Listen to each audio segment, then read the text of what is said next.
teacher go to school? And who's your...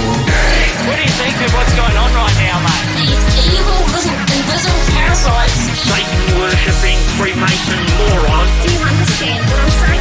We're not run by factions. Get the fuck out of camera! There are much more powerful international forces in play. Is this pink eye? Is this what pink eye is? I don't fucking know what's happening. Please go outside and look at the moon quickly. It's been crazy, guys, but guess what? It's how it is, mate. Mate, because I want to do you slowly. But I ain't spending any time on it. Well, g'day, listeners, and welcome once again to the Two Jacks. It's episode 108, and joining me, as usual, is Hong Kong Jack. G'day, mate. G'day. An election has been called, to the surprise of no one, last Friday. I think we recorded last Thursday, so we were doing a bit of an analysis in the expectation that would either go May 3 or May 10. As it turns out, it's May 3. How's it looking? I was asked this last night, and I said I thought Labor would just slide back in. So you're still predicting a minority government, a Labor minority? Probably, yeah. More likely minority than majority. Yeah. Look, we are looking at some polling, of course. Today there's a news poll that puts Labor ahead 51-49. There was also some polling done by News Poll in regard to the budget, which was pretty negative. YouGov have released their 151-seat poll, which puts Labor at 75. It needs 76 to be the majority. And, of course, they'll need to provide a speaker. So, really, 77 is kind of the cutoff for majority. Where they are now, of course, is that Labor has 78 seats and just that very narrow majority. So they can't afford to lose too many at all. But YouGov has been around to Bennelong, Gilmore, Werriwa and Robertson in New South Wales, Lyons in Tasmania, and the seat of Aston, which fell to Labor in a by-election in Albo's first year in office. And it says Labor will gain Griffith and Brisbane, currently held by the Greens. It also suggests Labor could gain Deakin in Victoria from the Liberals, which would be a surprising result. This is a new form of polling, Jack. Do you want to explain it, or do you prefer me to do it? You better do that. I had a look at it. I wasn't sure what they were talking about, to be quite honest. I mean, it is new, and I will have more. I will have more faith in it once it's been given a couple of test runs. Yeah, what they're asking for, what YouGov is asking for, is for people who live in the 151 seats in Australia that they register and be polled. So one imagines that they're not getting a lot of polling from, let's say, Kalgoorlie or perhaps in the northwest or even in FNQ. But they think they've got sufficient sample sizes across most of the eastern states to be able to make a fairly sound prediction. So that's kind of where we are. The polling would indicate not just the YouGov stuff, but also the Australian poll, and that would seem to indicate that it's somewhere between minority and majority government for the Albanese for Albanese Labor. Jack, there's also been a just released, hot off the presses, the latest Essential report, which I sort of like the methodology. They have sort of set groups that they poll. Albo's gone down. He was in the positive last week, I guess. He's now in the negative by 2 in terms of his personal approval rating. Dutton -6 in his approval rating. That hasn't changed. I guess the most important thing about the Essential poll is that it puts that figure up again, that 51-49 to Labor. Most of the polling is showing Labor's primary vote at below 30%, Jack, and it really needs to rise above that, doesn't it? Yes, it does. I was interested in the piece that Simon Benson and someone else wrote in the Oz, where they were saying that over the last 7 elections, Labor has done worse in each of those elections than what the polling said at the start of the campaign. And they took from that contrary to general belief that Labor campaigns better, that in fact Labor wasn't campaigning better. I think that's the wrong conclusion.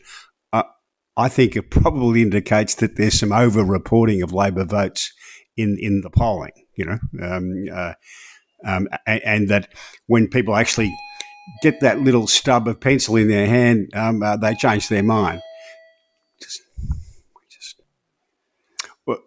Historically, we've always thought that Labor were the better campaigners than the Liberals. And what Simon Benson and his pal were suggesting was that maybe that's not the case, but I actually don't agree with them. I think the better reading of their data is that perhaps there's some over-reporting of Labor vote in the polling itself. What do you mean by an over-reporting? The way the samples work, you get that the Labor vote's a little bit higher than what it is when people get the stub of pencil in their hand and have to vote on election day. I see what you mean. Okay. Yeah, I'm tending to look at it that way a bit myself, actually. We'll talk about the campaign and the value of it in a minute, but I just I honestly think that when the coalition has had a very poor month, and it seems to be a little bit lost. We did have Peter Dutton's basically thought bubble referenda. We were going to have 3 separate referenda. That's all been knocked over. The nuclear policy, which we'll get to, hardly been mentioned. And the economic stuff, and look, you could say this of both parties, is nickel and dime, sort of throw it into the pocket. In the case of the coalition, they've got a reduction of the fuel excise. Labor has got a ham sandwich. Well, you won't get ham sandwich for $5 these days. A very small tax cut coming next year, coming after July 1 this year. I don't see the opposition being a sort of cohesive force at the moment because they're saying things that are different. I mean, Dutton will say something, and then other members of the front bench will say other things, and then they're asked to substantiate it, and they can't. And they're really battling just with the sheer communications required in a campaign. It's the first week, of course. In fact, we're barely in. We haven't got to the first week yet. You might remember, Jack, in 2022, Albo had a shocker in the first week. Couldn't remember the inflation rate, and so obviously he was able to recover from that bit of a failure of memory, we might call it. We haven't seen too much of that yet so far in the campaign, Jack, with the media asking, what's a pint of milk cost, or a litre of milk cost? What's a loaf of bread cost? What's the inflation rate? All sort of our politicians are supposed to carry around all this trivia with them. It's not very good journalism, is it? But I'm sure we'll see more of it. There was one last night I saw where Albo was asked would they enter into a coalition government with the Greens, and he got the answer wrong. He had it, the obverse of what he was trying to say. I don't think these things matter much to anybody apart from the journalists who are in the bus following them around. I did see the Prime Minister on the television this morning, and I've got to say, for the first time in about 6 months, he sounded like he knew what he was talking about and a bit authentic, because he's been not sounding like that to me. But I would say this of both parties. This is Malcolm Fraser versus Malcolm Fraser, this election campaign. Both the parties are in the... that's a pretty tenuous sort of interpretation, Jack, and it only really counts if you were born around about 1960, and most of the electorate aren't. Yeah, well, neither of these parties, to me, are serious about getting the Australian economy going again. They're going to do a Malcolm Fraser. They're going to fiddle around with the edges, do a few giveaways. No one's talking about having the boldness or the courage of a Hawke Keating or even a Howard to try and reform the place and get the economy moving. Not on the agenda at all. Well, Albo would argue that you cannot look at these things in one term, and you have to look at them over 3 or 4, and that's what he's expecting. Like Labor will win this one and the next 1 or 2 afterwards, and then he says, then have a look at our reform agenda after that. You can't judge it on 3 terms. That's what he said during the week. I'll give you my little theory, Jack, and that is that Anthony Albanese is a very good electoral politician. He reminds me a bit of John Howard in that he's very good at electoral politics and not much else. And I think that's what we'll find at the end of it. But we've got another 4 and a bit weeks to go. We've got a few things, a few little bits of housework to do here, Jack. Listener Kim reminded me in an email that corflute, didn't remind me, told me, informed me, I didn't know this, corflute is the name of the material they are printing their posters on, Jack. So that's what a corflute is. It's the name of the fabric that they plaster the political signs on it as well. He also reminds me, because I stumbled over this last week, and I actually think I called the shadow treasurer by the name of a fairly talented English seam bowler. I think I called him Angus Fraser rather than Angus Taylor. I do apologise. That Kim was too kind to upbraid me about that. But he also said the pronunciation, not that it matters much, this is when we were doing the WA election, the pronunciation of Basil Zemplis's name is Zemples. And he said, over here, he is also known as Basil Syphilis. Basil is also what we call a Perthanality, famous in Perth alone. Nice work, okay. Kim. Thanks very much for that. Can I just say that I think you're overrating Gus Fraser? Oh no, I thought he was pretty handy. On when the wickets were green, Jack, he used to hit the bat pretty hard. If you go back and call up his stats, they don't look quite so good. Look, he was one of those cricketers who had some good moments. Yeah, I think most of his good moments would have been in England. Out in Australia, he would have struggled a bit because he's just a little bit off pace.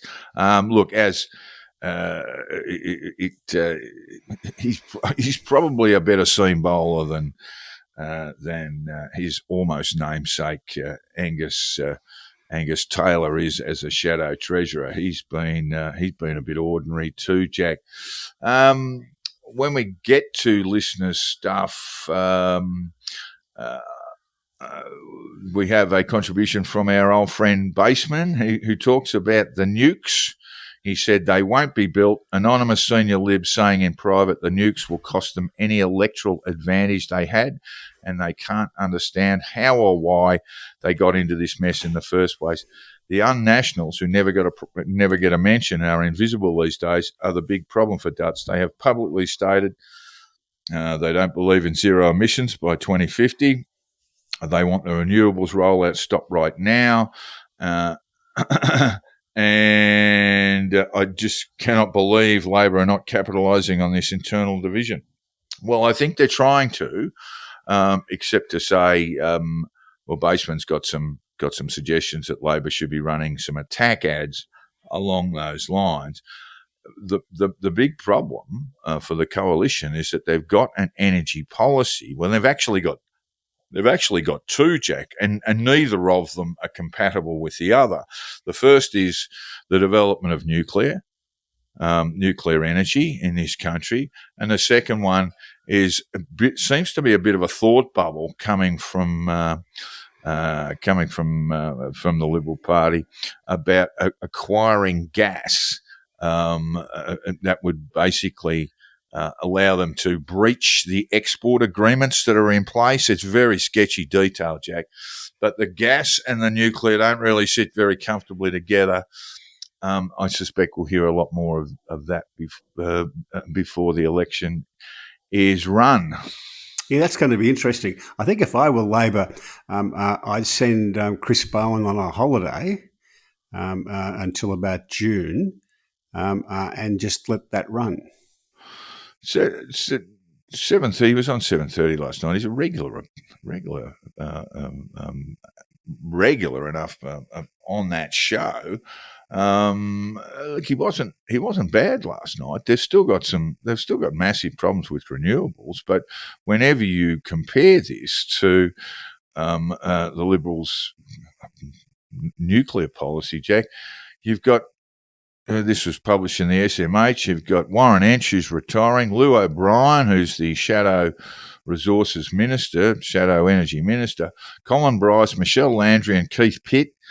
And good enough. Well, he's not good enough anymore. He's gone. He's lost pre-selection. Victorian Sam Birrell and Keith Wallahan, New South Wales MP Jenny Ware, and Senator Dave Sharma are all saying they wouldn't have a nuclear power plant in their electorates. They're all for nuclear, but just not in their backyard, please. Yeah, so these are really, they can really carve them up there. But I suspect Labor doesn't really want to play all that, perhaps as you're intimating there, doesn't really want to play hard on energy anyway. No, not at this election campaign. No, it's not a good policy area for them to talk about, and Bowen's a particularly poor exponent of it. Yeah, look, he seems. Yeah, I'm not as convinced. I did read Chris Mitchell's piece saying yesterday that the coalition should focus on Bowen and energy, but they've got nothing in the cupboard that's compelling. So as poor as Chris Bowen might be, and I'm not entirely convinced about that, that it is an area of coalition policy in the campaign that the coalition don't want to dwell on. Meanwhile, Judah Sloan, Jack, wrote a piece last week which caught your eye, and this is about the fact that we don't have means testing anymore for a lot of our big social programs. No, and in her view, that's an error because unmeans tested entitlements grow really quickly and get very, very large and can swallow the budget. Well, we're talking about one of the things she was talking about is NDIS, and that is not means tested, of course.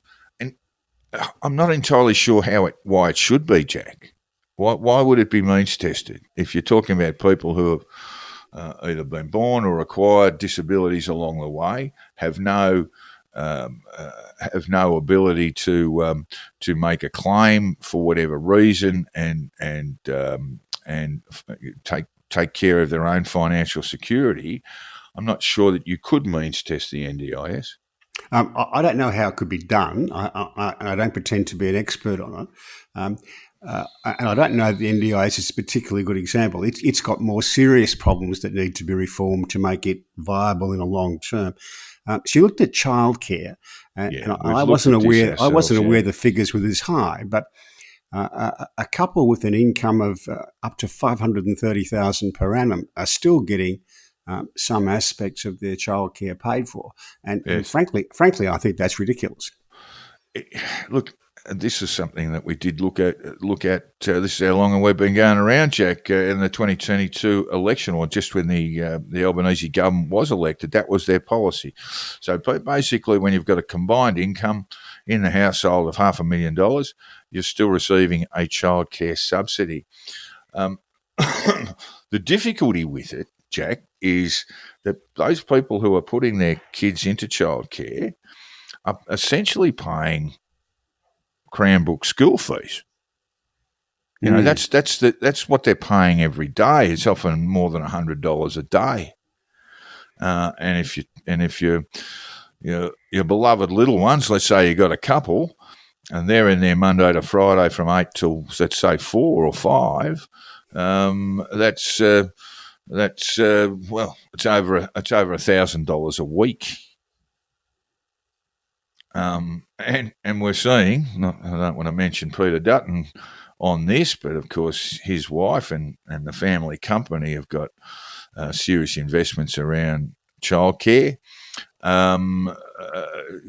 Childcare operators are making huge amounts of money at the moment. I mean, it's not going to their employees. They've just received a pay increase up from very desultory sort of figures at around about $20 an hour.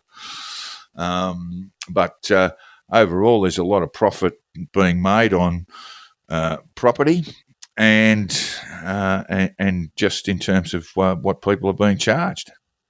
Yeah, I just think there's a problem that Judith Sloan's identified is that if you say to people on $500,000 a year, we'll take some money from you in tax and give you about 60% of it back, that's just money that's burnt. Yeah, I understand, but what you probably need is a greater reform in the childcare sector. And we are seeing, we are seeing childcare, the childcare sector, along with some really big players, making millions and millions of dollars a year on the basis of this. Maybe we should be looking at a state-based or federally based system, Jack. That obviously has to have accreditation, but also might warn off a few profiteers. Yeah, well, I think the whole industry could stand a decent hard look. But the other side of that, Jack, is that early childhood education is actually critical for the development of children. These things were largely ignored when you and I were growing up. But there's a hell of a lot of research showing that the amount of information that a 2 and 3 and 4 year old can handle will get them on the right path in education later in life. So these are really critical things, but we're leaving it to perhaps some of our lowest paid workers to look after our children. We've got issues of, we know that there are issues around the abuse of children in that sector. It's very rare, but it certainly has occurred. We've got a fellow in Queensland about to plead guilty to about 1,000 charges of indecently dealing with children through childcare centres. There's a lot going wrong there, and I think you're right that while we're continuing to, while the government continues to throw money in essentially in subsidies, we're not going to have a real good feel for what's good and bad in this sector. Judith Sloan went back to the Hawke years and suggested that we need not just a Paul Keating but a Peter Walsh as well.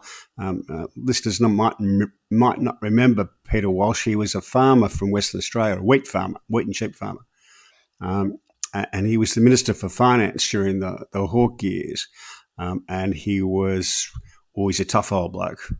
Tough old bloke with taxpayers' money. Keating probably wanted to kill him on several occasions. Yep. But yes, he controlled the purse strings very, very carefully and was not above giving his cabinet colleagues a bit of a spanking in the papers from time to time too. Then when he was finished, I think he was finished around about 1988, wasn't he? Yes. Then he continued to write op-eds critical of the government. Yeah, his view was that we had to spend taxpayers' money very well all the time, and it didn't matter whether a cabinet minister was a good friend of his, a factional colleague, a factional enemy. If he didn't think the proposal stood up as being of benefit to the country, it got knocked on the head. Yeah, look, I think a lot of these things that Judith mentions are probably in need of root and branch reform rather than tinkering around with what money comes from the Commonwealth to parents or to recipients. And that's one of those things that governments past governments present and in the recent past have failed to do. So did you go to kindergarten? I went to kindergarten. It was run by the local Presbyterian church, if my vague memory is any good. Yeah, no, And it I was, missed that. I think it was a sort of 9 till 12 sort of thing. Yeah, I missed out on no kindergarten at all, but I had watched our mutual grandfather read the pink paper, the Sporting Globe, so I was very keen on reading. That's how you picked it up. It was about the first thing I read, I think, was the pink paper, you know. It's just it's one of those things that you talk about Peter Walsh and Keating and Hawke. Childcare wasn't really an issue. It was an emerging issue in the 80s, wasn't it? We still did have a workforce that was male-dominated. We've had very significant changes in our society. Well, by the 80s, childcare was pretty common. Yeah. I'm thinking of my kids, putting them into daycare when we're talking late 90s and early 2000s, and it was still very much an embryonic sort of business. You could see someone going to make some big money out of it. Certainly in Melbourne, it's 40 years ago since my daughter was born, pretty near, and childcare was pretty big business around the inner suburbs of Melbourne then. But it wasn't so much a universal scheme. That's what I'm talking about. But anyway, we must move on. This is something that caught your eye during the week. This former New South Wales police officer, Christian White, will not spend a single night in custody for killing 95-year-old Claire Noland in a childcare facility in the Kosciuszko, Jack, wasn't it? Cooma. In Cooma. And Justice Ian Harrison, has decided that he will spend 2 years in non-custodial, sort of effectively a good behaviour bond, and that's that. 400 hours. Well, there's 425 hours of community service work and supervision by a community corrections officer. So 425 hours, what's that? That's about every weekend for a year and a bit, isn't it? I think. Yeah, it'd have to be. Yeah, 40 hours a week. At least 10 of those, but it wouldn't be 40 hours a week. We actually said that this was a possibility at the end of the trial, and I know I got some personal feedback, people saying, don't be ridiculous, but it just never seemed likely to me that he would get jail time because it was very much, manslaughter's one of those offences that goes from, not very serious to very, very serious, and it's still manslaughter. And this was at the lower end of that. This was more an error of judgment. I've got to disagree with you on this. I mean, look, I know where you're coming from, but look, this guy's tased a 95-year-old woman who was carrying a bloody steak knife. Who was toting around a steak knife. And that's a mistake. There were a dozen other options available to this police officer, but instead he said, and these are rather infamous words now, bugger it, pulled his taser out and zapped the old lady, who fell to the ground and sustained very serious injuries and later died in hospital. And the evidence was that the training from the police for using tasers in various circumstances was pretty poor. And it's an error of judgment. It's like, I just didn't think he would ever get sent to jail. All that aside, besides, it's very costly and dangerous to jail police people. Oh, mate, they got a whole ward up in in Park Lee, mate. That's where all the coppers who are put in protective custody go.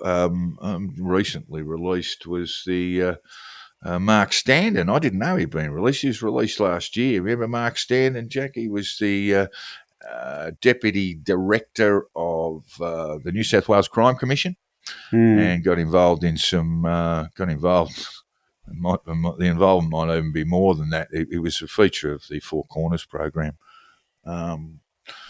Feature of the Four Corners program on last night, and he was released in 2024, given a very long jail sentence, and actually did make comment to Four Corners. I understand you're basically looking at a base fee of keeping any prisoner inside for a year at around about $200,000 Australian. When you have people going to protective custody, you'll pretty much double it.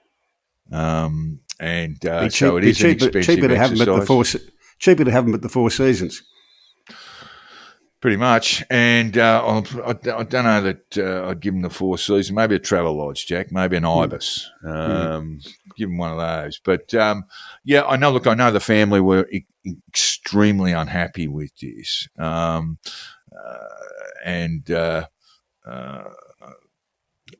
who can blame them? Really, this thing should never have happened. And we do know that the police officer had some disciplinary issues in the past. And a lot of these things for country coppers, they can be trained very easily with just a bit of mentoring from more senior coppers. Yeah, all I say is I said at the time I didn't think he would get custodial, and he didn't. And I can have a lot of sympathy for the family, but I didn't think it would happen. After his conviction, it was pretty clear that he wasn't going to go to jail. So, sentencing was put off for 2 or 3 months, but it was pretty clear that no custodial sentence would be issued. We'll see about it. Much more serious, of course, just in terms of loss of life. Earthquake in Myanmar. You would have seen, in fact, a few of my mates, one who's living in Hong Kong but has plenty of mates in Bangkok, sent me the footage of swimming pools being drained and all sorts of things in Bangkok. Because the rooftop swimming pool is very popular in Bangkok. There was one poor bugger who was scrambling to get out, and every time the building would shake, he was pushed to the other side, and he finally got out. It would have been pretty scary. He was keen. He was pretty keen to be on dry land, put it that way. Yeah, rooftop pools and earthquakes are not a great combination. The footage is very spectacular. You can see the water cascading down the sides of the building. Well, my mate sent me the footage that he'd got from his mate in Bangkok of the building, that had the pathway across near the top, and they showed that. I didn't see it break from that bit of footage, but both buildings were shaking very badly because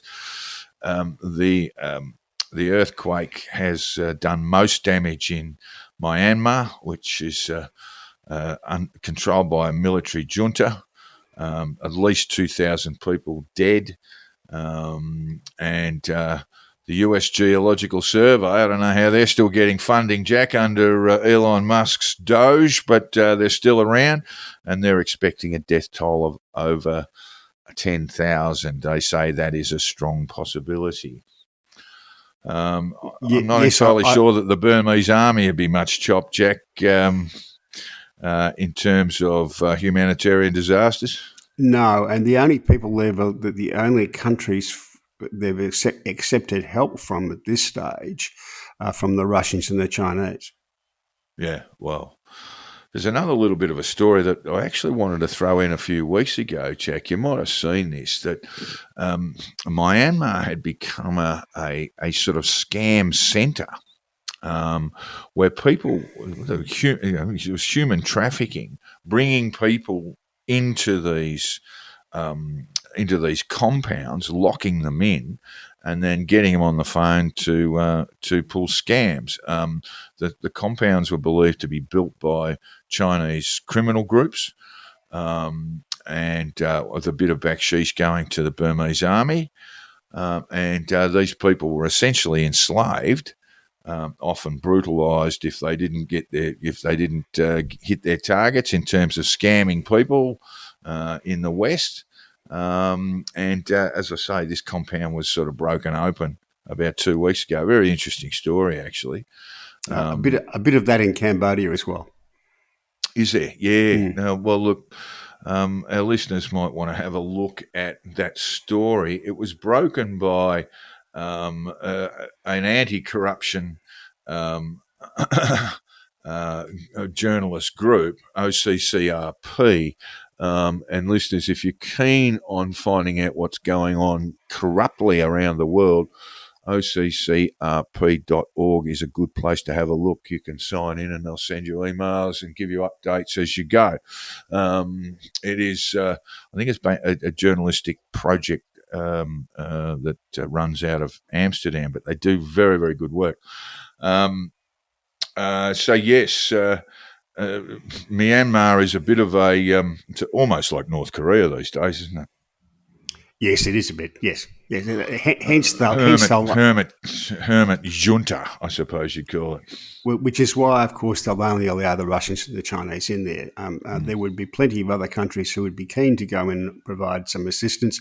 And this sort of technology and technique, of finding people in collapsed buildings and all that sort of stuff has improved markedly over recent years. But it's highly specialised work, Jack. It is highly specialised work, yes. Yeah. I do know that Donald Trump has offered US support to Myanmar. Whether that's accepted or not, I don't believe so at this stage. No. The ABC, Jack, a bit of a Barney over Simon Marnie, who's been a voice of the ABC for a very long time. I met Simon a couple of times over the journey. He was let go and had some fairly cutting words to say about ABC management on the way out. He has since received apologies, Jack, from ABC management, who initially, didn't decline, but just didn't offer any sort of retirement celebration. But now they have. Whether Simon Marnie picks it up or not, I don't know. The ratings figures aren't great. I met Simon a couple of times too, living in Sydney. He hangs around East Sydney, doesn't he? Yeah. Our son went to school in Paddington. I can remember a fundraiser they had there where we had about 4 or 5 ABC people who all had kids at the school. And it was, and was all put on for free. So it was really quite amazing. But he's a really nice fellow, and he's been a very good journalist. A nice fellow, and he does have that wonderful broadcasting voice, Jack. Yeah, and I don't think he quite made 40 years since he started a Triple Show, but a long time. And the ABC seem to be doing this. I had a look at the ratings figures, and their ratings figures are bad and getting worse. And I thought back over the last few years, and who they let go in Melbourne? Richard Stubbs, Red Simons. Yes, they were kind of old school. Stubbsy's our age, I suppose. I suppose he probably is. And in Sydney, Richard Glover's gone, Sarah McDonald's gone. Well, Glover left because he didn't want to go to Parramatta. Yeah. And Sarah McDonald, that was a shock. I see she's got a gig with the SMH writing a weekly column for them. And I think she's doing some locum work at one of the other radio stations as well. But the ABC seem to me to be chasing a younger audience, and they're never going to find them. I'm not sure. That might be part of the problem. I'm kind of sworn to secrecy on a fair bit of this stuff, Jack. What I can tell you is that the people who have been hired in recent times to run their radio networks are people with commercial backgrounds, are people who have worked in FM radio, etc. before. I think I'm probably giving too much away as it is. Well, no, I'm not sure that those are sensible hires in the first place. No, in fact, some of the stories I've heard will make would make your flesh crawl. Yeah, well, I've noticed who they've appointed and what their backgrounds are, and you're absolutely right. That's not secret information. That's sort of on the public record. But essentially what they were doing was, meddling in things that were successful, or trying to meddle with things with programming that was highly successful, and then trying to sort of work it back and all this sort of stuff. I don't want to say too much more other than some of their suggestions were idiocy writ large. Yeah. It just looks to me like they're chasing a younger audience. You're not going to get a younger audience tune into AM radio. It's just not going to happen. Who listens to radio these days? Yeah. People would much rather serious- listen to you and I on a podcast.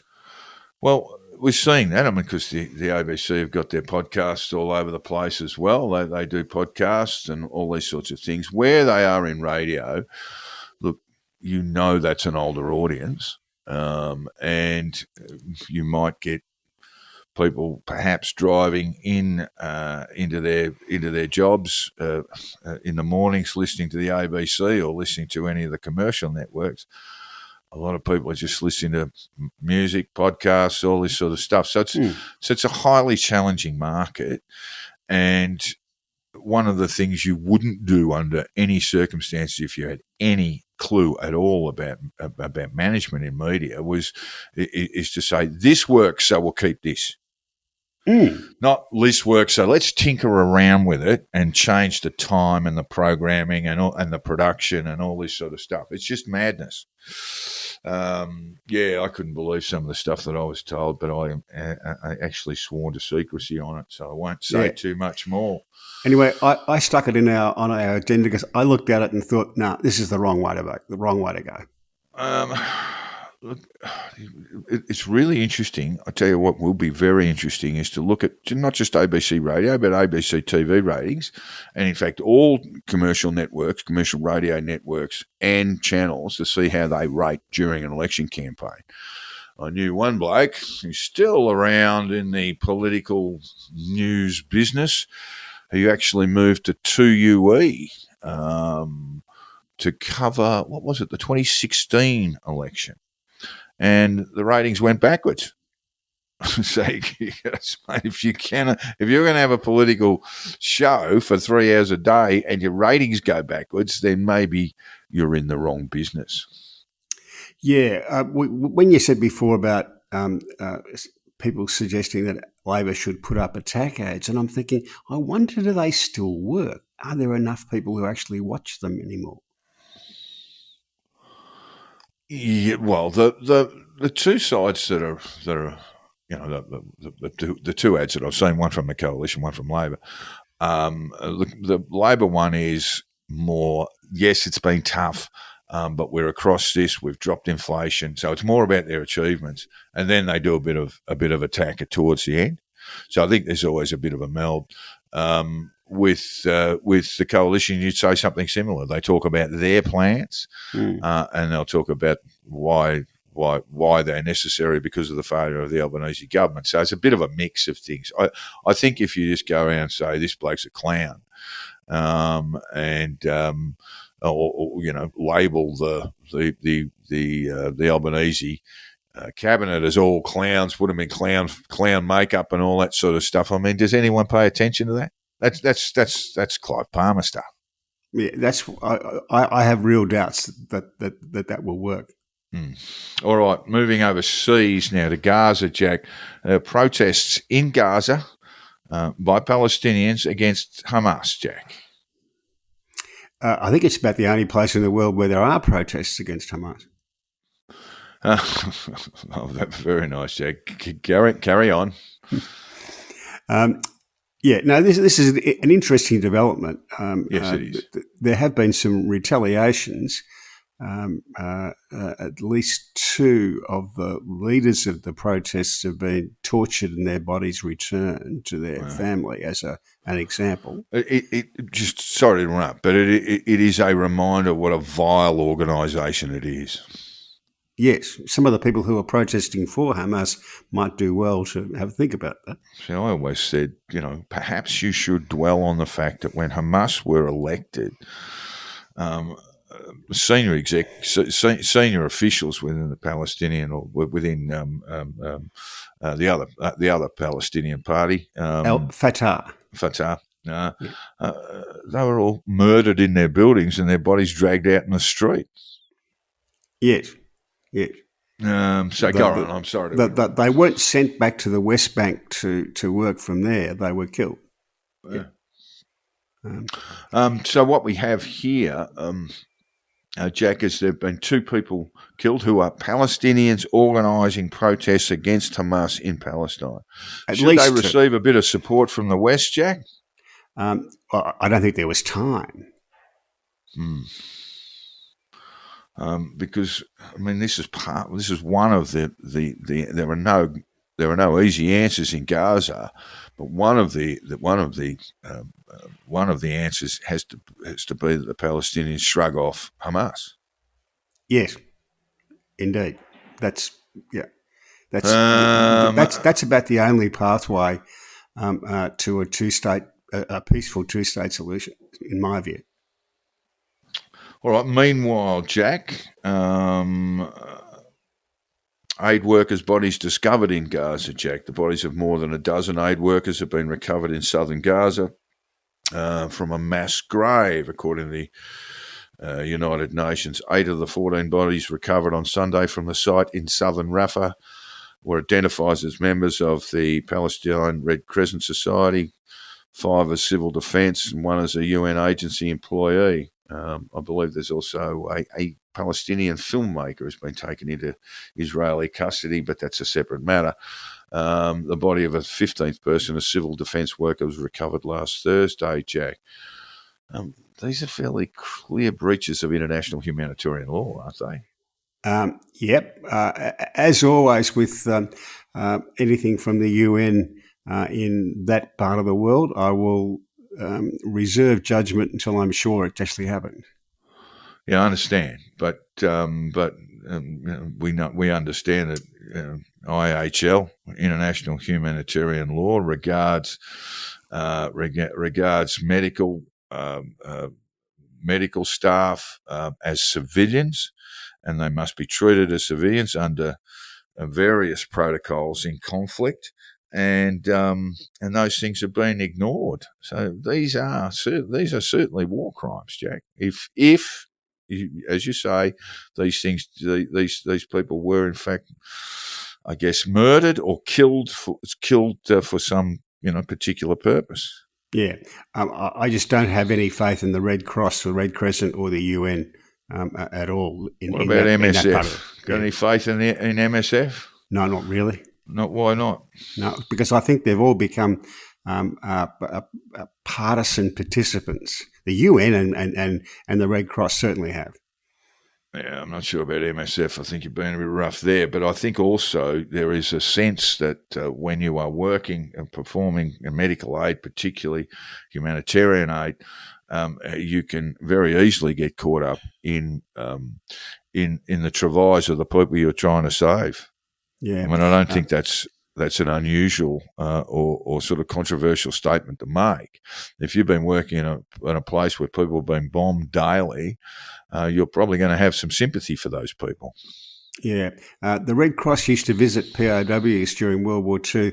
None of the hostages who were held in Gaza have been visited by the Red Cross, not one. All right. Okay, moving on. France. Marine Le Pen has been convicted over a scheme to take advantage of European Parliament expenses. She was handed a 4-year prison sentence, 2 of those suspended and the other 2 to be served at home with an electronic bracelet, so no jail time, €100,000 fine, and suspended from being a candidate in a presidential election for, I think, 7 years, isn't it? So that will counter out of the 2027 election. It would. What do you make of it, Jack? I've been trying to find a little bit about the prosecutorial process, and it's pretty murky. I'd have to say I'm no fan of Marine Le Pen or her party, but it seems a bit skinny. This is sort of relatively common practice, not just in the European Parliament, but particularly in the European Parliament. But well, it's not a European Parliament matter. They may have been involved in providing evidence to the prosecutors, but Marine Le Pen has been prosecuted by Parisian prosecutors. No, but the offence is to do with the use of EU funds. That is, yes.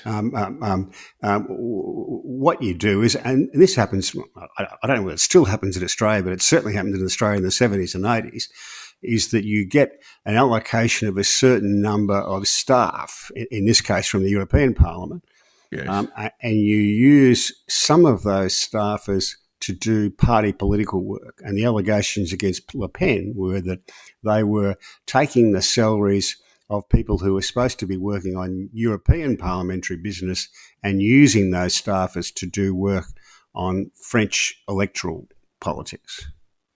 The court estimated the scheme they were implicated in was worth €2.9 million. And that might sound like a lot of money, but it's not a lot of money in these sorts of terms. She was, in fact, found guilty by 3 Parisian judges. So I went looking to see how this prosecution came about.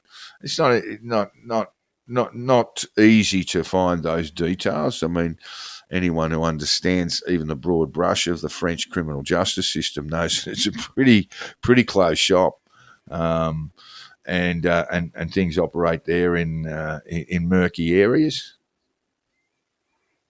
Yes, it's quite different. It's not a common law country. So things often there is not the same separation between the prosecutorial authorities and the judiciary and not the presumption of innocence, Jack. In fact, the presumption is one of guilt, and a defendant has to prove their innocence. Yeah.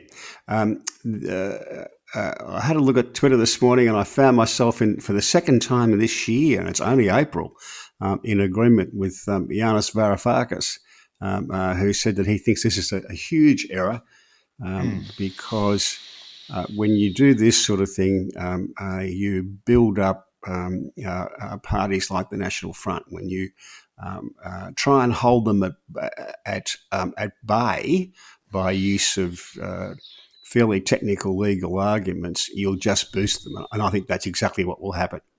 Well, she was, in fact, her party was leading the polling in France, just prior to her conviction. But the fact of the matter is that she's probably damaged goods, Jack, and that the party itself was looking to replace her. That she's sort of too marked by past defeats and still sort of carries the burden of her father's political legacy, which includes Holocaust denial and all this sort of stuff. I agree with that.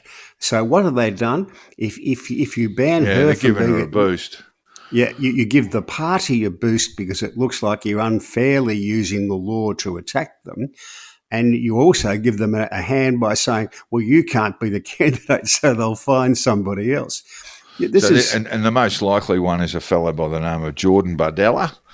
He's not been under investigation in this case. Le Pen said of him after her conviction, Jordan Bardella is a tremendous asset for the movement, and I've been saying this for a long time. So what could easily happen here, as you suggest, is that the party's electoral prospects will be, well, when I say revived, they're ahead in the polling at the moment. They did they're the biggest have party very strong figures around this time last year, but they got absolutely smashed in the parliamentary election. They're still the biggest party in the country, and they will be after this. Only they'll be bigger. They'll be bigger, but the left saw them off. They're sort of coalitions of convenience in terms of elections last year, Jack, and parliamentary elections last year. But I think you're right. I mean, it's breathing life into what I think was a political career that had gone probably as far as it could, and now breathes life into the party that she leads. So what will be interesting, listeners, is to follow just where exactly Le Pen goes from here, whether she resigns, retires, moves out. I don't think she'll be doing that in a hurry, but just what will happen with Jordan Bardella, who is the likely successor. Yeah. In terms of the crime itself, I can tell you when I first had friends who were working in paid political positions in Australia, this was as common as muck back then, that you would have somebody who had an official position doing parliamentary work who was actually doing party work. All right. Well, United States, Jack, and we're going to start with what went wrong with the Democrat with the Democrat campaign, presidential campaign last year.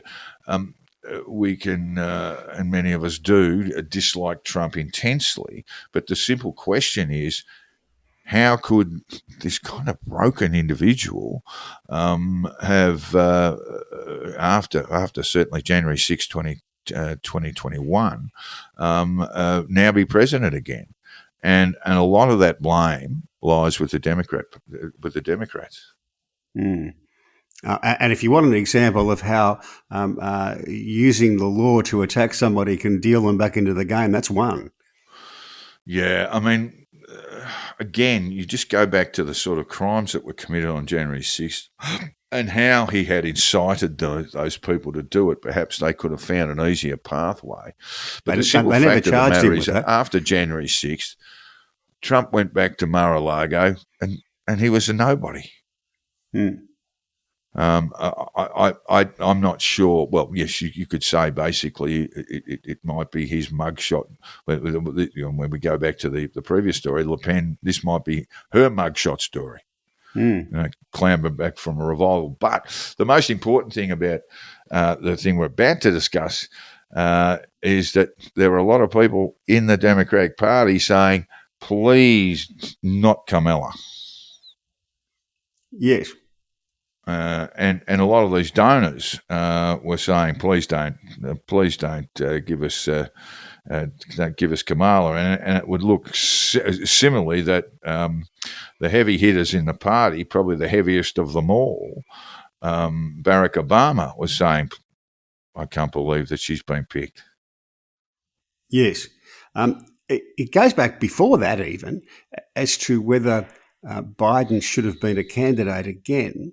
Because now that it's all over, journalists are rushing to cash in on having a book that says, well, look, everybody knew that he had cognitive difficulties, that he shouldn't be the candidate, but no one knew how to go about it. And it goes right back to that point, to where should he have actually been a candidate?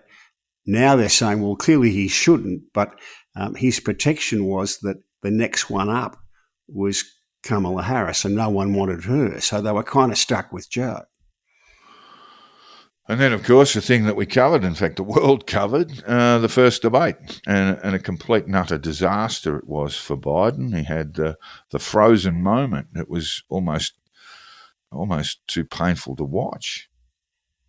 Yeah, one of my American pals said that said this right back in 2020, that the reason Biden chose Harris as his vice presidential running mate, and she became the vice president, was because that she was the best possible protection against a 25th Amendment move to remove him. You know, that the 25th Amendment allows a president who's not capable of fulfilling the role to be allows removed. The executive to remove him. Yeah, allows the executive to remove he or she, but they're replaced automatically by the vice president. And my friend, who's got a wicked sense of humour, says, "Well, while that's Kamala Harris, no one's going to want to pull the trigger on the 25th Amendment." I kind of laughed at it at the time, but that was the difficulty that the Democrats found themselves in coming up to the 2024 election. It's sort of outwitted themselves, haven't they? Yeah.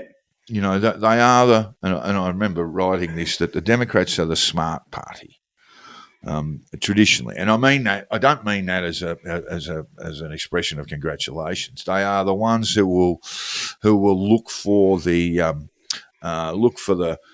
cunning way out, Jack. The shrewd party, I would call it. Yeah, that's right. So people say, "Oh, they're not the smartest," and well, probably if you did a quick IQ test of Trump's executive, I think the Democrats would pretty much win hands down. But it's not about that. They're the ones who are looking for the cunning, shrewd answers to particularly difficult problems. and they painted themselves into a corner. Yeah, and they did. I mean, we could sort of all see it happening, and really the selling of Kamala. Look, I'm going to say 21 July, Biden drops out. That was probably, I'm going to say, about a week after the debate, Jack. Yes. And then all of a sudden we were presented with this bright shining light of a human being that just didn't really stack up. No, and she was never going to. She was never popular at anything. Yeah, look, the other thing that it's worth comment, I think, is that it's all very well for these journos now to start talking about all Joe Biden's cognitive difficulties, but they didn't cover it until the debate, and they must have known. There's another element to this too, Jack, that some of these people, some of these Democrats, maybe they're cooked. I mean, we've seen very little response to the Trump administration's policy changes, let's call it that, and probably the most compelling figures have been AOC and the Vermont Senator Bernie Sanders. Yeah, and neither of those should or could really potentially have leadership ambitions. So they're the ones doing the hard work at the moment, from what I can tell. There are others, but not many. And it's like the Democrats are in a sort of deep state of trauma, and they're not quite sure what to do. I mean, Schumer was the one who basically negotiated with the Republicans to stop the government shutdown. Now, we can argue whether that would be a smart move or not, but generally speaking, when the government shuts down, it's the president's fault. When it's happened in the past, you see a big thumping loss to the approval ratings of the president. So Schumer decided to play, I guess perhaps a more sensible approach, but the Democrats, they just look like they're a bit lost at the moment, and they've got no one to lead them. Sanders and Ocasio-Cortez are doing a kind of tour at the moment. Yeah, I saw them in Arizona last week. I think it was Arizona. Yeah. Bernie's getting top billing, but yeah, they are doing a tour, and that's going okay. Look, like I say, they're the only ones articulating a political opposition's message. And really, the senior Democrats have kind of left the field. There's another one, a third one who's doing this, getting a lot of publicity. I think she's from Texas, Jasmine Crockett. Yes, I've seen a little bit of her. Yeah, a congressperson. I always like listening to her because I watched some interviews with her when she first got elected to Congress, and she sounded like what her history suggested, that is well-to-do, upper middle class, best school, best university, all that kind of stuff. Now she sounds like she's come straight out of the ghetto, you know. Look, she's fantastic. She really goes she's hard. Quite good. Yeah, she's quite good. But it's one of those... Doesn't take any shit. The other one I would say would be the exception is the Arizona Senator Mark Kelly, former astronaut. Yeah, he's going okay. But Yasmin Crockett, whenever I hear her do the ghetto talk, she makes me think of Jeffrey Robinson. Why's that? Well, you know, Jeffrey went to Epping Boys High School, and after the 4 years at Oxford, he sounds like one of the fruitier members of the royal family. Well, it does come with the territory, particularly when you're young and you travel. You'll find unless you are absolutely determined and disciplined not to lose your accent, you will. And you will adopt the accent of those around you. I spent about 3 months in the United States, Jack, and in my mid-20s, and I came back with a rolling R's and all sorts of things. I think the younger you are, the easier it is to drop off. The kids who go to the international schools here end up with what I call a mid-Pacific accent. It's a hybrid, somewhere between here and Vancouver. Yeah. It's an interesting thing. I love chatting about linguistics and how people sound the way they do. And in Australia, we just think of an Australian accent, but there are actually marked differences around not just accents, but words used, particularly colloquialisms and things like that. Very different in Queensland than it is in Victoria, for example. So language, that's how it develops. It develops at a sort of provincial level. It does. And then it is subject to vast international forces because of the internet and what have you now. Meanwhile, I always tell people that Australians don't have an accent. And they look a bit bewildered. It says, no, in our view, everybody else talks funny. That's right. That's accents. That's just accent. Yeah, it's only the ones you hear that go, that doesn't sound like us. That's when you start wondering where that person's from. Tourism in the United States, Jack, not going well as we might have expected.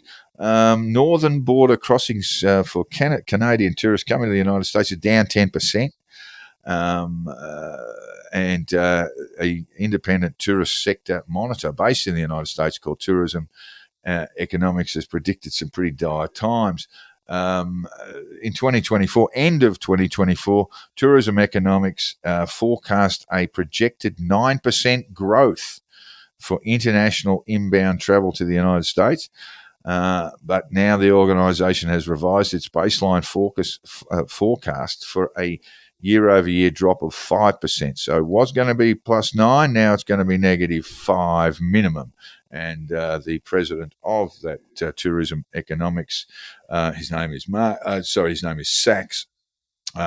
He said, we recognise that it could be well worse than that as things continue to unfold. Now, 5% drop, Jack, equals about $2.1 billion decline going into the United States economy, particularly around hotels and resorts and those sorts of things.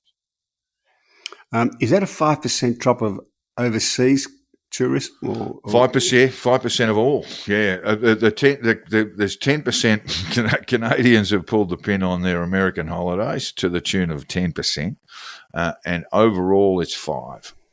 That's the forecast for the year from Tourism Economics.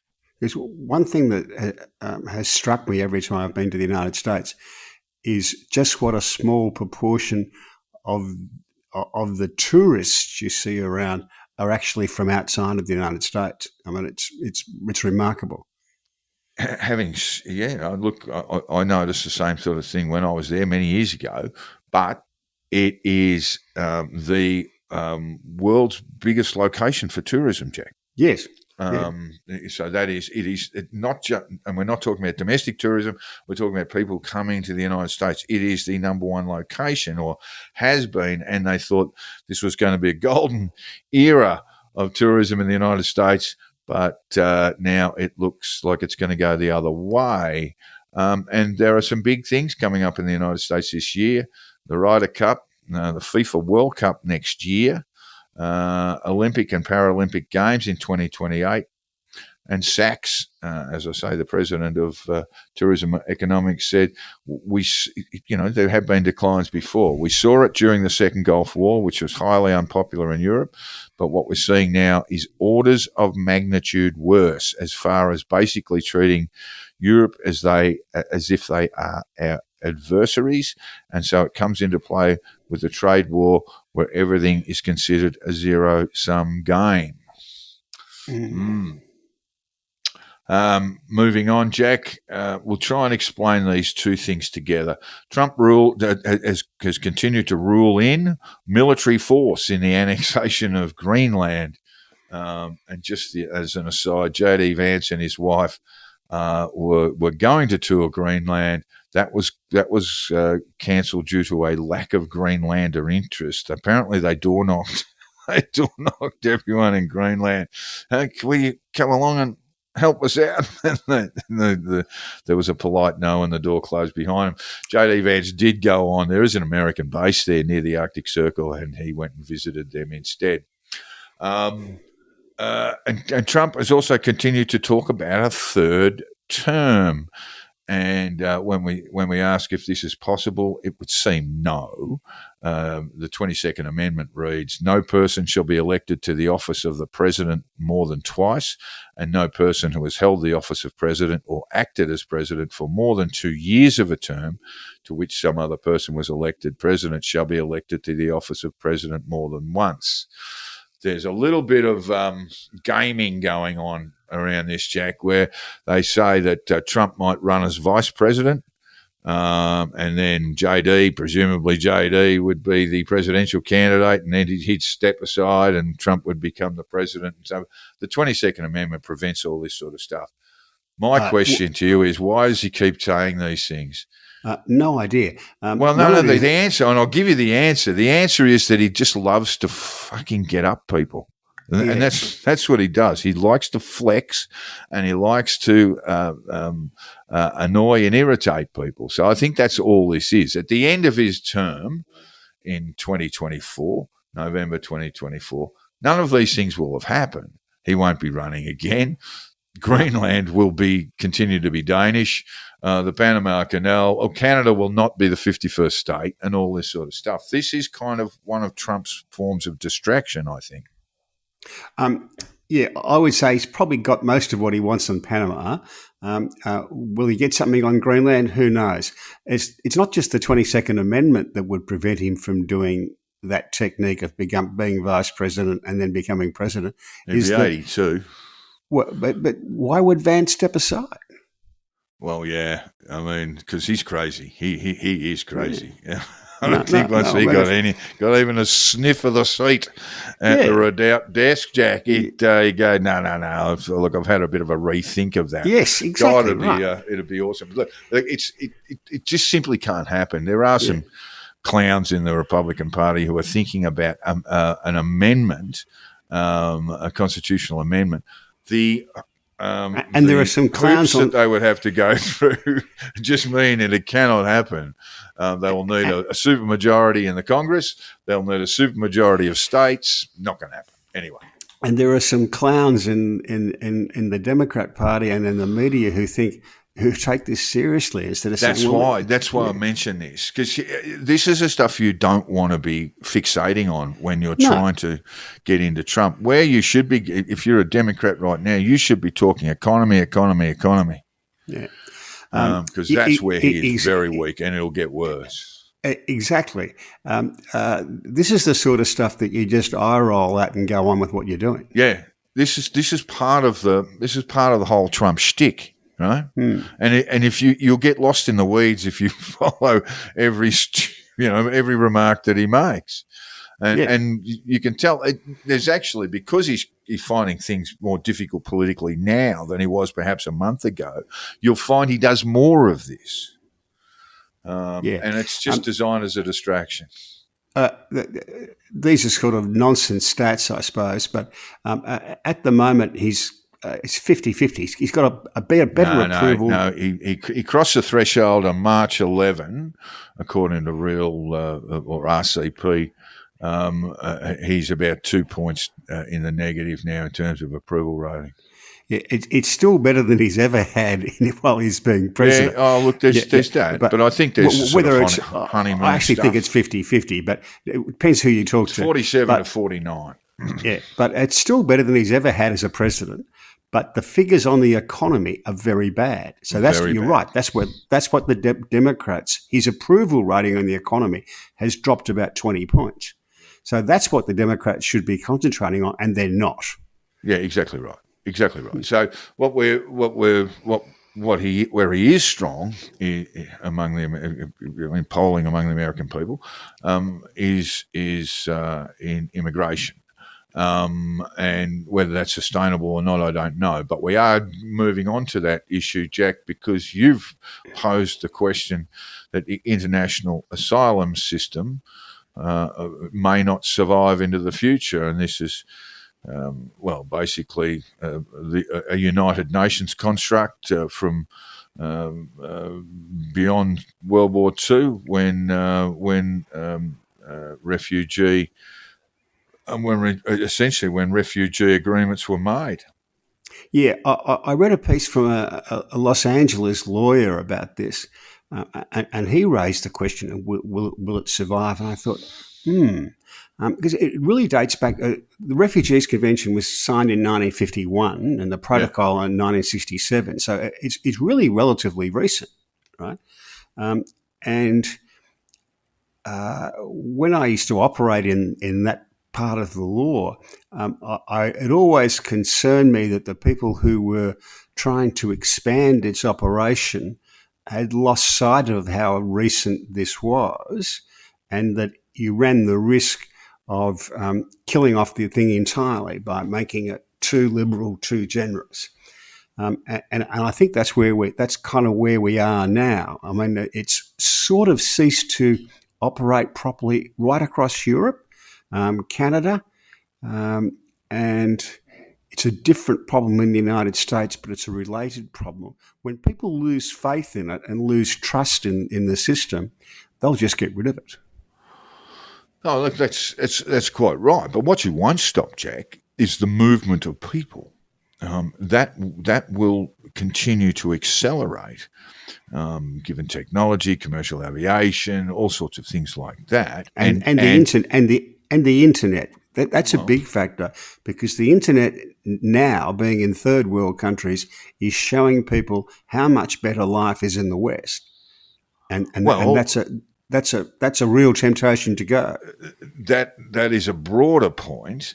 That we essentially live in two worlds, or perhaps more than two. But there is a haves world and there is a have-nots world. And so, and you're right, the internet may introduce those or make it apparent to those who would seek to move countries, move into another place, that they will want to go where the wealth is. Yes. And I, regardless of how we handle this legally, and whether the UN Convention on refugees stands or not, you're going to have the world is going to have these problems for the foreseeable, unless we do something about global inequality and haves and have-nots. You'll still want that's the best thing. I mean, the Indonesians said take the sugar off the table, but the sugar off the table, taking the sugar off the table might mean, making parts of Africa more democratic, where there's more wealth sharing, and there's greater services provided to civilians, these sorts of things. You could say the same for the Middle East, particularly war-torn elements of the Middle East. You could say the same thing about parts of Southeast Asia. There was going to be a shift of people coming to where the money is. Some of that's genuine immigration. We've got now almost 1 million Indians in Australia, Jack. And you see both Labor and the coalition, they've got the arms around them all the time, because it's a voting bloc that no one's quite sure about. But you are going to see movements of people coming from the what we call the developing world into the developed world. That you won't stop that. I had a very funny conversation with a former Hong Kong couple who'd moved back to Australia. Both worked for the airline here, and she's actually was born in Calcutta, and then worked for Cathay for many years. And so I said, "So how are you enjoying life back in Melbourne?" And she said, "Jack, you wouldn't believe how many Indians there are here now." I think more in Melbourne than Sydney. There was just a look at the figures, and I did this around the cricket when Australia were playing India. And so there was no distinction between immigration status or resident status or anything like that. But I think about 200,000 in Sydney and around about 300 in Melbourne, Jack. Yeah, and growing quickly in Melbourne. Mainly from the Punjab. Mainly from the Punjab, she says.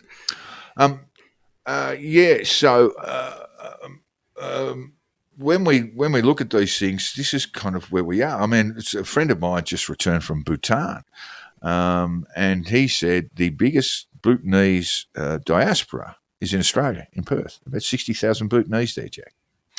And the king of Bhutan, it's a funny thing, they actually created a monarchy. There wasn't a monarchy to begin with. They decided that was the best way of that they would like as a government. So the king of Bhutan pops across to Perth on a fairly regular basis. Well, I think there are as many Maltese in Australia as there are in Malta.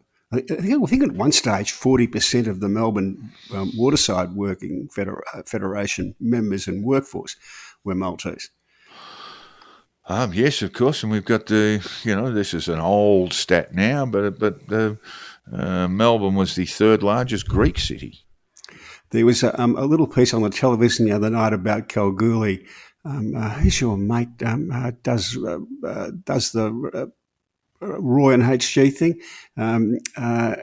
He does these Greg things Pickover. on Greg Pickover, and he was talking about a little island off the coast of Turkey, a little Greek island called Kastiliorot, I think it's called, and there's only a few thousand people there now, but there's, I think about 8 times as many in Australia, including the Paspalis, the people who do the pearls up in Darwin. Nick Bolkus is one.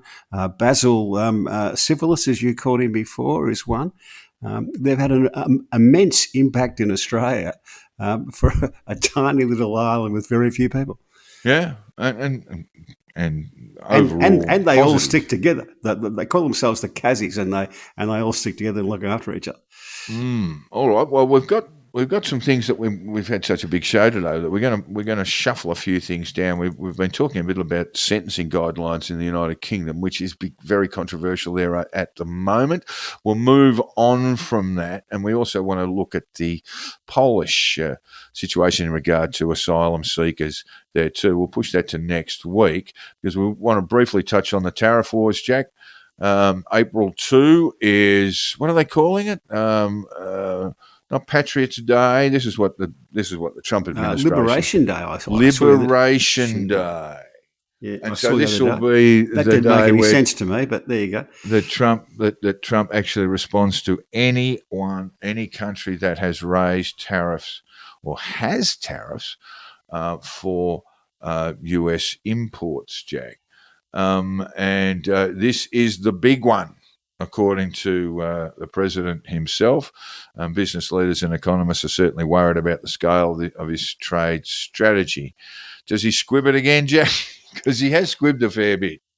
Well, I'm not sure.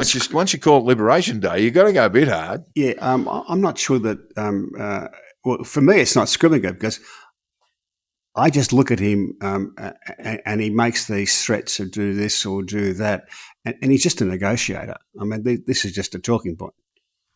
We'll wait and see. For Australia, this is according to the Fin Review today, more US trade policy changes are expected, but even then they say keep in mind that Australia's direct exposure to the US is relatively limited, with the US taking only 5% or less than 5% of Australia's total exports. And the AFR also opined that on April 2 the US is expected to announce reciprocal tariffs, and we did not reciprocate, Jack. So we may not be belted around. Wisely, we didn't reciprocate. I think that was a sensible move. We both agreed that was the best response. Just quickly on markets, a little bit of a late rally on this, the 1st of April. We haven't done any pranks whatsoever, Jack. Disappointing. But a late rally in New York overnight on the 1st of April has just put the Dow just a bit high, about 1% up on what it's been trading at, but it's well down since the 19th of February, and so is the S&P 500. That's fallen. The S&P 500 has fallen nearly 6% through the last month, and so the markets will be very, very volatile around whatever announcement Trump's going to make tomorrow. Until they work out what it's all about. Yes, another thing we have to pass on is Russia and Ukraine. Where are we? The Russians seem to be very defensive at the moment. Trump said he was pissed off with Putin, and then we've got the rare metals stuff, which basically when you look at the documents there in that agreement, it's like the Americans want to take over the Ukraine economy, and I don't know that's something Zelensky can agree to. But we'll deal with that next week, Jack. Can I just a one sentence comment on that? It looks to me now like both Putin and Zelensky want a deal. It's just going to be a question of whether a deal can be made. Well, yeah, but certainly it didn't happen on day one of Trump's presidency. Well, and there's something I do want to run past our listeners next week too, and that's the WSJ, the Wall Street Journal's editorial on Bobby Jr., a second one, really, really damaging there. Really, anyone who thinks this guy is just somewhat confused about vaccines and so forth are completely wrong. He is a malign and reckless force. So we'll get onto that next week because, of course, Jack, with us approaching 5 minutes from our conclusion, we've got to get to sport, our very favourite segment. Did you see the Josh Giddey 3-pointer? Yeah, I think everyone has now. It was an astonishing comeback, and of course capped off with Giddey's shot from half court, and thrown over the top of LeBron James, I might add. And that was the thing. Like, where were the Lakers defenders? Why weren't they there? They could have tipped that ball out. Yeah, and the timing for Giddey is perfect because he's in the middle of negotiating his next contract, and we're up to about 200 million, I think, US. So, so that will be something of a record, won't it? So it might get to 320. That's 64 million US per year. Well, he probably deserves it for that one shot alone. But I'd have to say, the thing that struck me was, in AFL terms, why weren't the Lakers flooding back defensively? Yeah, that's not bad for a kid from St Kevin's. I think he went to school at Melbourne. St Kevin's boy. Skevy's boy. Good on him. Yeah. Well done. That the replay of the last minute or so of that game has been shown all around the world. Well done, that man. AFL, Jack. Look, we're seeing Hawthorn.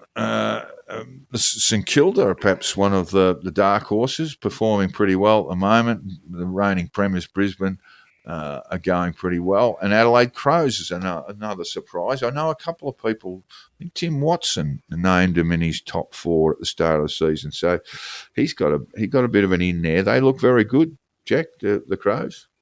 They do. Yep.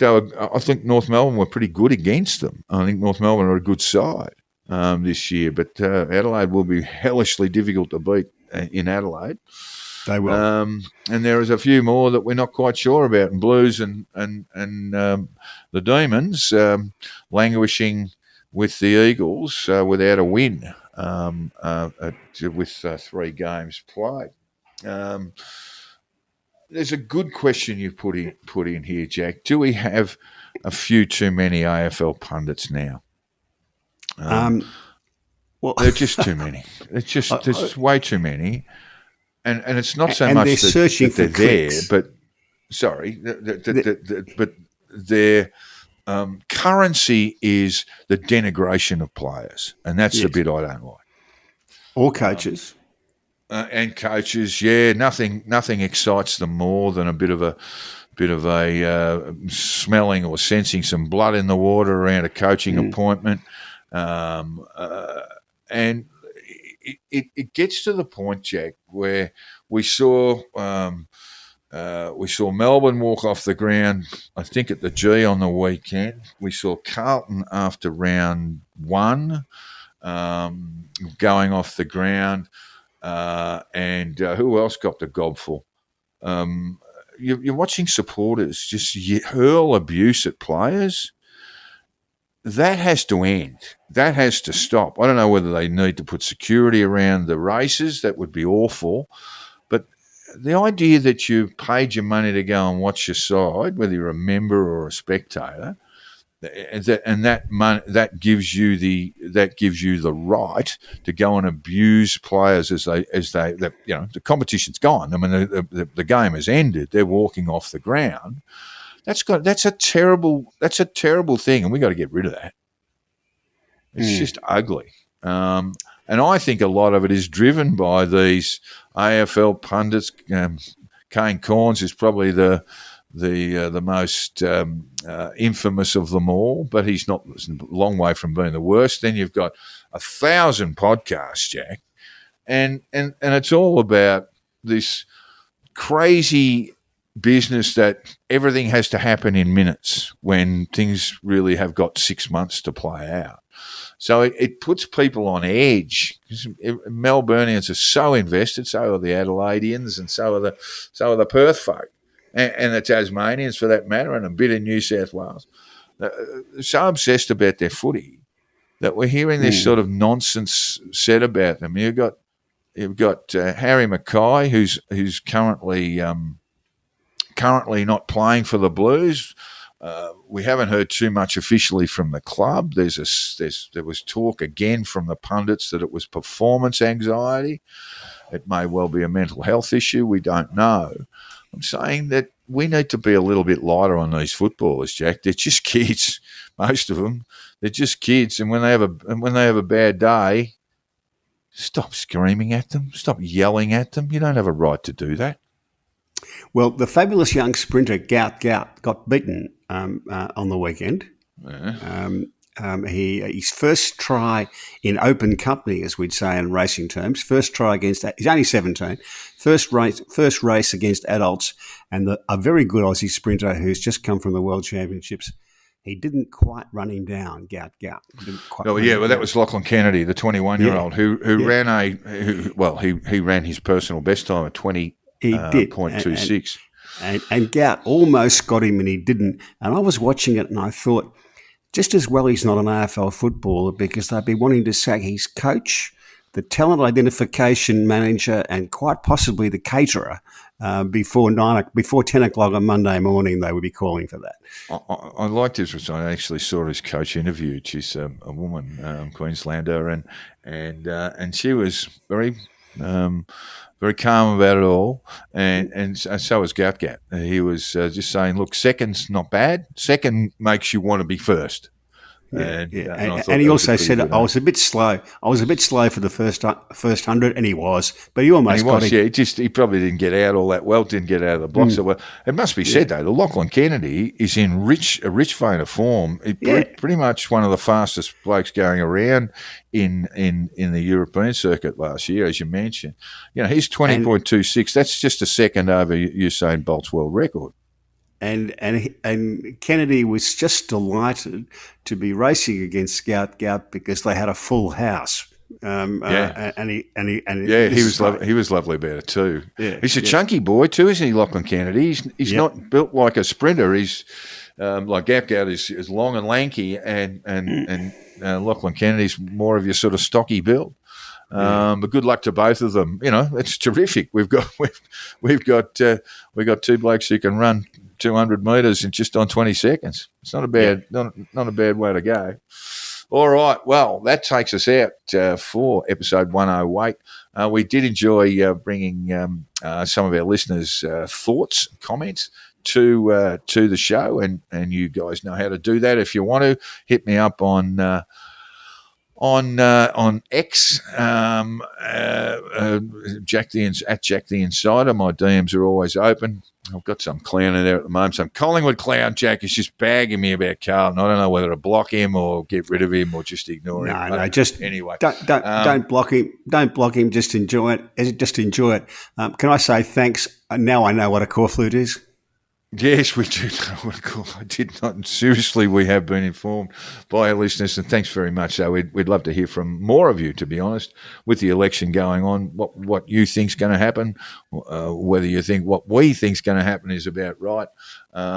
Drop us a line, and we look forward to bringing you the show next week, where we'll touch on a few other things that that haven't made the grade today, including the rather appalling Bobby Kennedy Jr.